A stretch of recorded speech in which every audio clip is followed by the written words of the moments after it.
All right, we're back. So here's my removable panel. As you can see, Velcro. Not only it's sticky Velcro, it's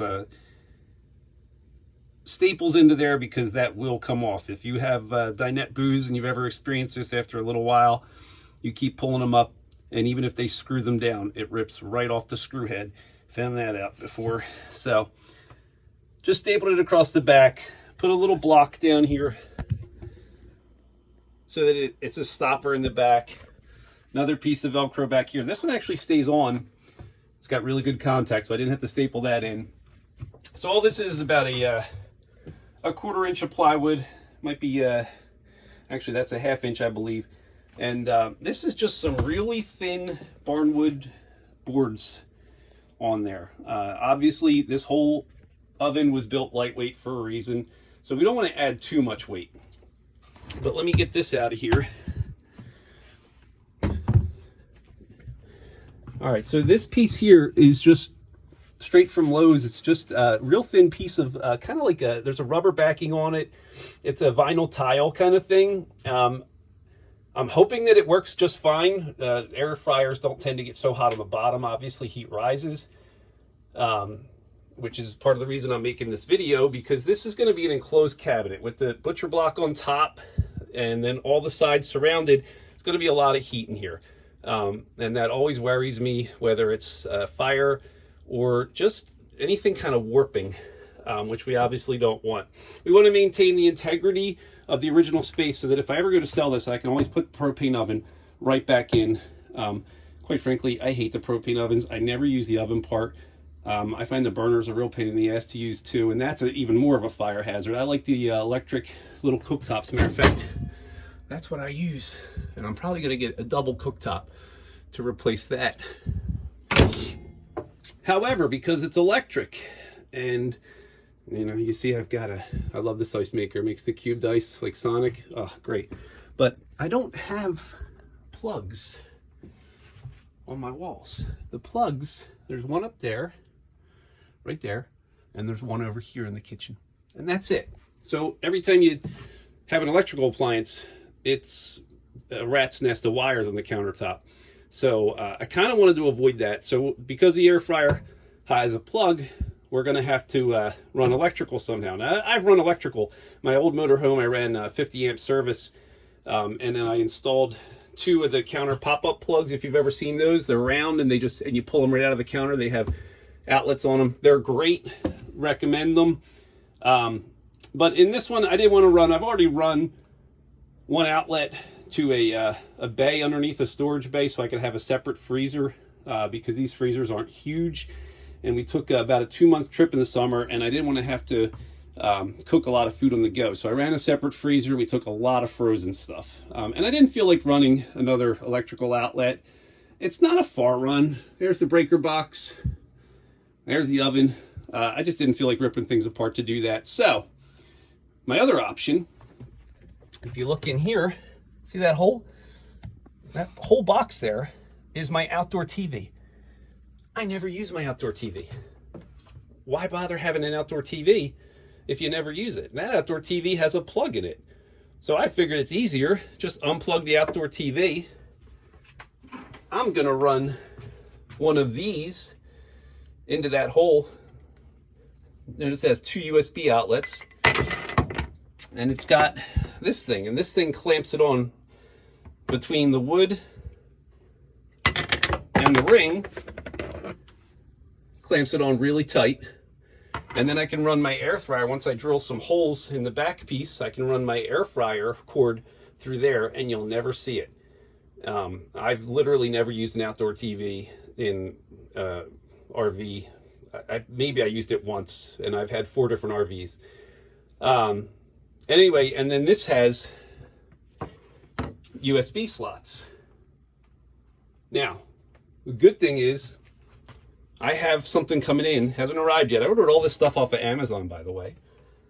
It is a double USB switch. So it has 2 of these USB ports on it and an on-off switch, so that I can install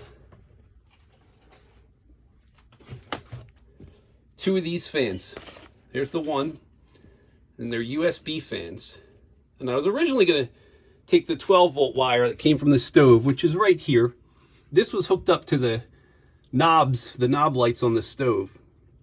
I was originally going to take this wire and connect it to a more powerful USB fan. However, I was then going to have to run a separate switch to turn it on and off, because you don't want this fan being run all the time.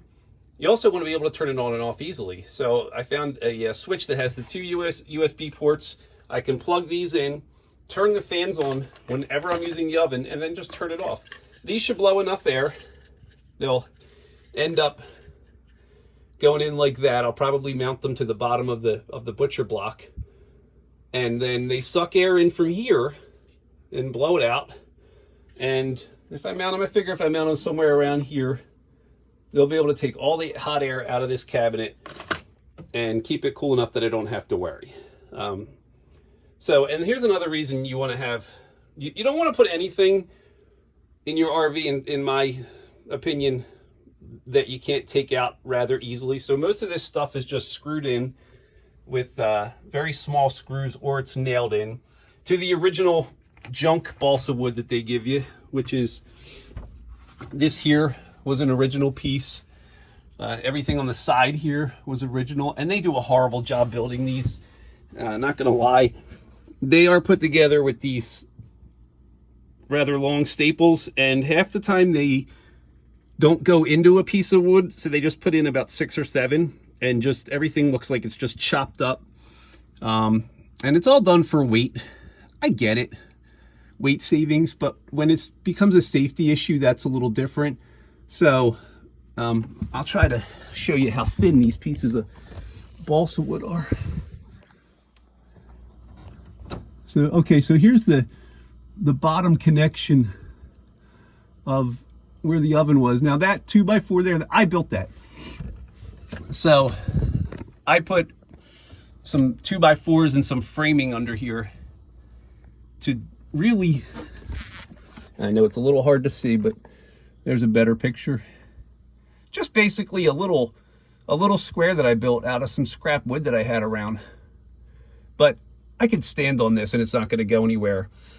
Previously, it was just held in with some little tiny nails to these pieces of wood on the side, and you can see how thin that balsa wood is. It really doesn't support weight. So if you're going to do a project like this, you do have to put some supports underneath, because travel trailers are not meant to hold weight. The counter was essentially holding the weight of the propane oven. Anyway, obviously propane. So there was a propane line, which I just capped off with a flared nut. Tested it with my bubbly water mixture to make sure it wasn't leaking. I'm leaving that intact. That, as I said, in case I ever have to sell this, I can always put this back in. I know some people go underneath and remove the propane line down where it is starts under the camper, but I didn't want to do that. So, and this is the reason, as I said, look at all this wiring. You do not want to put anything in here that you can't remove, because you have to get to stuff. And there's this run down here, that there is there for the slide out mechanism. So that's another thing. You don't want to cover that, nail into that. You have to be pretty careful. The slide out, as I said, this is a double floor. Right about here is a double floor. You do not want to nail through the top piece of 1/2-inch plywood, or should I say OSB board, and then go into the bottom piece and nail your slide together. You do not want that. So you have to kind of plan a little bit around this. This 12-volt wire right here is heading back here. This actually operates the under cabinet LED lighting strips, which once again, something I never use, but they're right under there. There's, you can see the wire. So if you ever had to disconnect something also, you could always use or tap off that 12-volt wire. So anyway, a lot of this was wood I had lying around, but it is strong as hell now.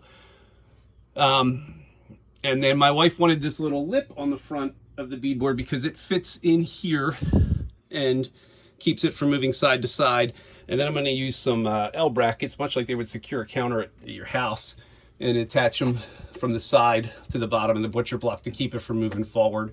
I have lots of dogs, and I cannot afford my dogs getting hurt. So I will take you on a trip outside. And there's the gate that I made to keep my dogs in. And here's the outdoor TV. There's the hole.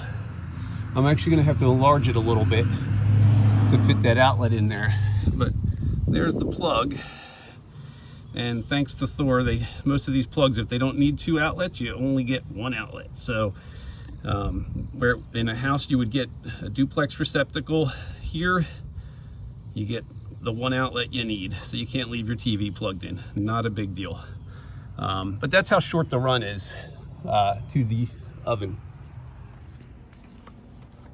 All right, so headed back in. All right, so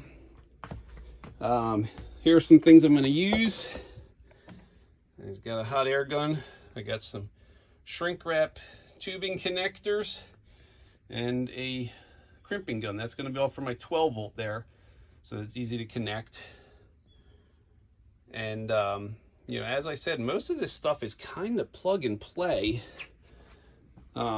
I'm not going to show you the entire process of me doing it. I'll come back and show you the final result. It's really not going to be that hard. The hardest thing is, as I said, making sure that this counter is secure enough that you can put a good bit of weight. I'm pushing as hard as I can, and that's not going anywhere. The weight in there, not that the air fryers are super heavy, but I don't want to take any chances with all the bouncing these things do that something's going to loosen up and kerplunk, and then I have a bigger problem. So I think that's about it for now. I'll bring you back when I've got most of the job complete and then kind of walk you through what I did.